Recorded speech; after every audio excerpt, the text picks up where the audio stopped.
Naku, this time ay napaaga tayo ng gising and it's Tuesday morning at nandito tayo sa Balele Elementary School kung saan ating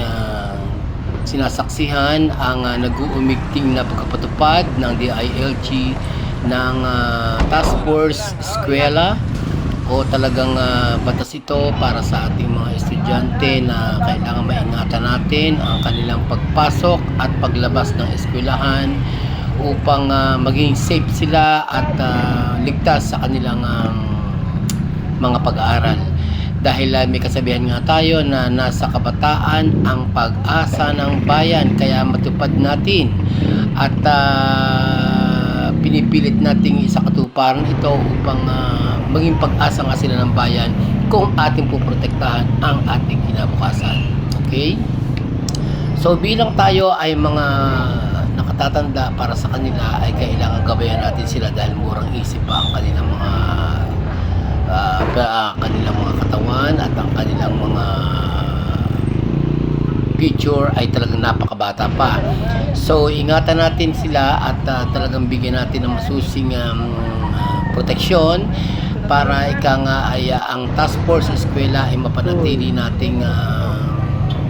laging nasusubaybayan ng mga estudyante at alinsunod na rin sa mga patakaran ng eskwelahan at ng Department of Education. And talagang ito ay kailangang ating ipatupad at dahil nagkakaroon ng may mga kaso nga na talagang ang mga estudyante ay mga nagiging rebellious sa kanilang mga teacher at nagiging ay masyadong rebellious sa kanilang mga magulang. So para maagapan natin ito at maproteksyonan natin ang kanilang mga paghubog ng kanilang mga bago sila lumaki ay kailangan ating subaybayan ang kanilang mga kilos at galaw. So bilang bahagi ng ating pagbibigay ng ating Task Force Eskwela ay pinangunahan ni Kapitan ngayong umaga ito at ng ating mga barangay police at ng ating mga iba't ibang samahan katulad ng Kalipi na meron ng uniforme at yun nga yung binili natin sa Divisoria last time. So para maprotektahan ng mga bata ay inanyayahan natin ang iba't ibang samahan dito sa ating barangay upang makipagkaisa at makijoin sa ating Task Force Eskwela at pinapakagandang alituntunin para sa mga kabataang nag-aaral dito sa ating lugar, lalo dito sa Balele Elementary School, at kailangan talaga nila ang masigit na subaybay ng mga nakatatanda dahil marami mga insidente or kaso ng mga estudyante na talagang napapabayaan. So sa dami nga naman ng estudyante ay hindi na magagawang proteksyonan ng ating mga teacher na iilan lamang kumpara sa dami ng mga estudyante. So kung ang ito ay maaagapan natin at palagi natin maisasakatuparan ang ganitong pamatayan tuwing umaga, ay ligtas na ligtas ang ating mga kabataan sa anumang mga pangyayaring hindi nasa dito sa ating lugar at sa iba pang lugar na sa buong Pilipinas. So minabuti ng ating sanggunian na palagi nang subaybayan ang ganitong adhikain natin para maprotektahan nga mga bata rather at talagang masiguro na talagang pagpasok ng eskwelahan ay oras na lamang ihintayin upang sunduin ng muli ng mga magulang. At pinapaalala ko nga pala sa mga magulang na ito po ay napagmitingan na dyan sa ating Balele Elementary School at sa iba pang mga paaralan sa buong Tanawan na kinakailangan ang mga sasakyan ay sa labas lamang ho ng paaralan magsipaghatid at sundo at hindi na ho yung papasok pa sa loob ng compound dahil nagsisigip ho at nagkakaroon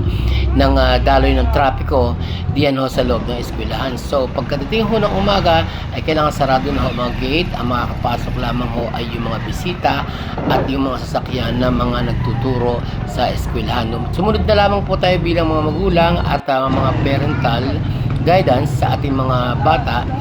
ay sumunod na lamang po tayo sa mga patakaran na itinatadhana ng ating sanggunian at ng ating eskwelahan. Dahil ito po ay napakagandang alituntunin upang tayo po ay magkaroon ng magandang sunuran between the community and the teachers and the students and lahat po ng mga taong naniniraan dito sa ating lugar para na rin po sa safetyness precautions or safety measures rather ng ating sanggunian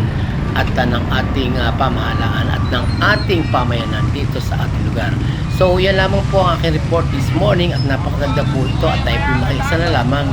para po ang mga bata ay ligtas sa anumang kapahamakan at ang lalo tigit pa ay ang mga tricycle na pagkakahatid po ay iska po na po o kailangang umalis na at para hindi po magsikip at mag-stack up din sa may harap na school. At napakaganda tingnan nga po na kung lahat tayo susunod sa mga alituntuning ito ay patuloy na magiging ligtas ang ating mga estudyante at magiging kampante tayo na sila ay nasa magandang kalalagayan. So, thank you so much for watching at tayo lamang po ang ating report at matutuwa po ako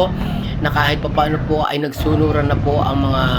patakaran nito at ang mga sumusunod na mga mamamayan sa patakaran ito ay talagang nagkaisa na. Malaking bagay ho ang magkaroon ng alituntunin ganito sa ating eskwelahan at ang pagsunod din po ng mga magulang sa mga ibinabatas ng ating paaralan. So